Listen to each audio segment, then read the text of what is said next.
In today's video, we are going to talk about how to start a roof cleaning business, why you would want to start a roof cleaning business, what it takes to get started, and most importantly, how much money you can make cleaning roofs. And at the end of this video, I'm going to share with you a poll I did on the channel asking my subscribers how much money they made this year washing roofs, and I think the results will shock you. Okay, so roof cleaning is something that can be a standalone service or it can be a great addition to an existing business. Most professional soft washing and pressure washing companies offer this service, but even though that is the case, it is still an untapped niche in most markets. People are just unaware that this is a service that even exists. They think that they have to live with those ugly black streaks or the moss growing up on their roof. And the thing that makes this such a great service, even if people do know that it is a thing, that they do know that the roof can be cleaned, that it can be restored, that it can look new again, unlike a house wash or a driveway cleaning, it is not something that most homeowners are able to do, are willing to do, have the inclination to do. And with that being said, that makes it a highly profitable service. And obviously, this video is about how to start a roof cleaning business. And we're going to cover what that entails. And if you're serious about getting into the soft washing and the pressure washing business, we built How to Wash for You. Not only are we going to teach you how to wash roofs and every other surface on a residential property, all the chemicals needed, how to mix them and apply them safely. We're going to teach you about property protection and safety, the equipment breakdowns, walkthroughs, and the best methods to use all of it. But we also just added something entirely new to this training program, and that is how to quote all of these services so you're maximizing profitability at every single job. There is a link in the comment section below for that. Now, the beautiful thing about a roof cleaning service is every house has a roof. Doesn't matter if it's a big house or a little house, they have to have a roof or it's not a house. And because of that, everybody with a house is a potential customer. And it doesn't matter if it's an asphalt shingle roof, a metal roof, cedar shakes, barrel tile. It's one of the most expensive and expansive surfaces on a property. And it's exposed to every condition possible. And the roofing manufacturers require proper maintenance in order to maintain the warranty. And not only that, some insurance companies are now requiring homeowners to have their roofs properly and professionally maintained with a soft wash process in order to keep their insurance coverage. And essentially what this means is the insurance companies, they see the value in the cleaning because it prolongs the life of the roof, and that's a great selling point. And I'll talk about that in another video.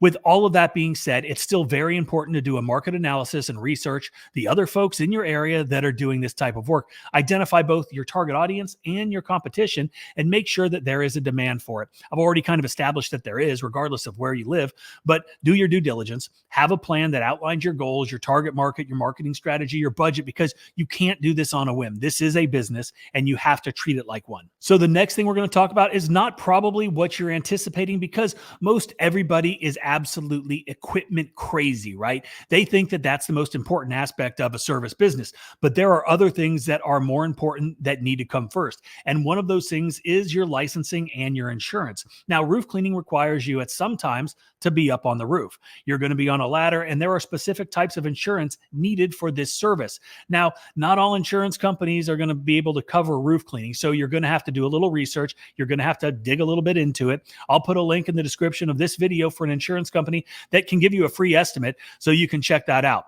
The other thing that you will want to do is check with your local municipality, local, federal, all of them, to see what kind of licensing is required to operate legally where you live. Now, if this is a new business, you're also going to want to look into forming an LLC. And this is not only for tax purposes, but it's also kind of like a little insurance policy should anything go wrong, because an LLC separates your business from your personal assets, which is important. Another step you can take to make you better at what you're going to be doing, but also giving you credibility in your market, is having the proper training and the proper certification. Investing in training and certification programs, that builds trust with potential customers, as well as giving you the confidence to get out there and do what you need to do properly, efficiently, and most importantly, profitably.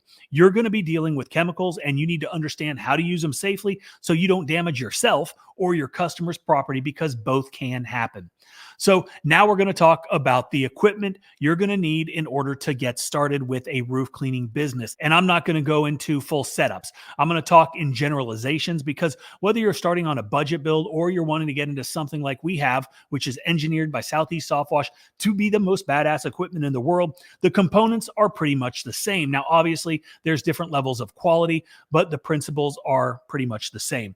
And yes, in theory, you could use a backpack sprayer. You could use a pump-up sprayer. That is is not going to be efficient. You are not going to make as much money. It is going to take you a lot of time, but it could be done. But let's go through the other things that you're going to need first. And we're going to talk about the different kinds of pumps that you can use in a minute. But first, let's go through one of the most important things, and that is safety. This should be your top priority. You need to invest in the proper gear. This is gloves, goggles, respirators. You're going to want to look into non-slip footwear. Again, remember you are dealing with chemicals, not only the liquid form, but in the vapor form. And this can get you, especially if you're up on a hot roof and you're applying a strong mix. It's hot, the sun's beating down, those fumes are coming up. It's not fun. So don't cut corners here. Protect yourself and your business. The next thing you'll be needing are ladders. And depending on the height of the roof you're going to be cleaning, you might need multiple ladders as well as other safety equipment like harnesses, roof anchors, and all the safety lines that you need in order to secure yourself so you don't die. For the guys that are in areas that have moss buildup on the roofs, not something that we deal with down here, but you're going to need roof cleaning brushes. Now, these are soft bristle brushes or brooms that are specifically designed for roof cleaning, and they help to agitate and remove that mossy buildup. And you're also going to want to have tarps, you're going to want to have plastic, and you're going to want to use this to protect the surrounding areas, whether that's plants, furniture. You're also going to want to have a bunch of sprinklers and extra hoses so you can constantly be watering, all the stuff around if you're a one-man operation.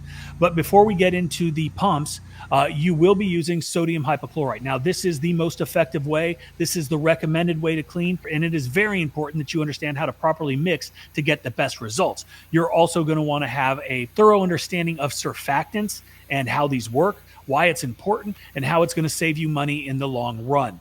So now we're getting into more of the nuts and bolts of it, and it's the stuff that I know a bunch of guys like, and that is what you're going to be using to put the chemicals on the roof. Now, there are 4 major components required. The first is you're going to need a pump, and there are different pumps. You've got electric, you've got gas, you've got air diaphragm, and there are pros and cons to all of them.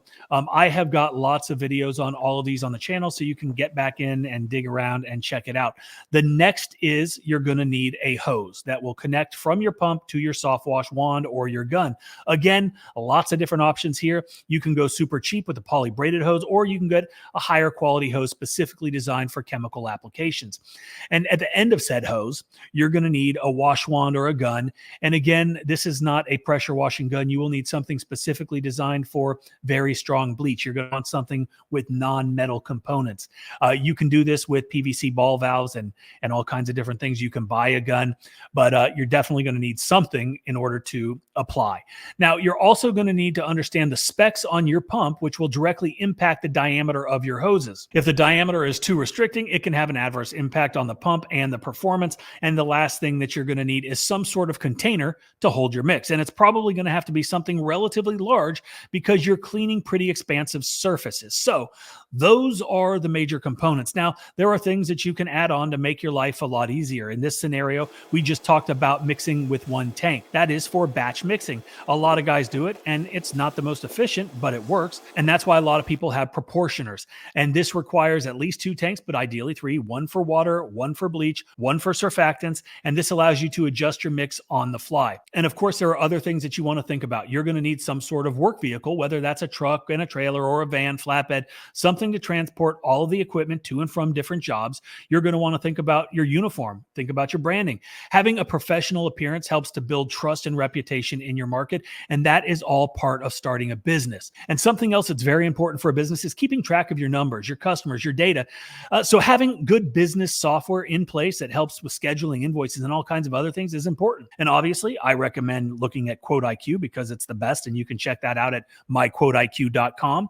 And again, there are lots of other little things that you're going to need. Basic tools so you can work on your equipment. You're going to want to have a first aid kit should anything happen on site. Safety cones, signage, because you're going to be spraying strong chemicals. And the last thing that you want is for somebody to walk out, get bleach on their clothes, or God forbid in their eyes. So you got to let them know that you're there working and there are potential hazards around. And that's one way to alert people. And again, it's important to understand that everything that we talked about could vary depending on the scope and the scale of your business, whether it's a brand new operation or it's something you're adding to your existing business. But always put safety first. Get the proper training and the certifications.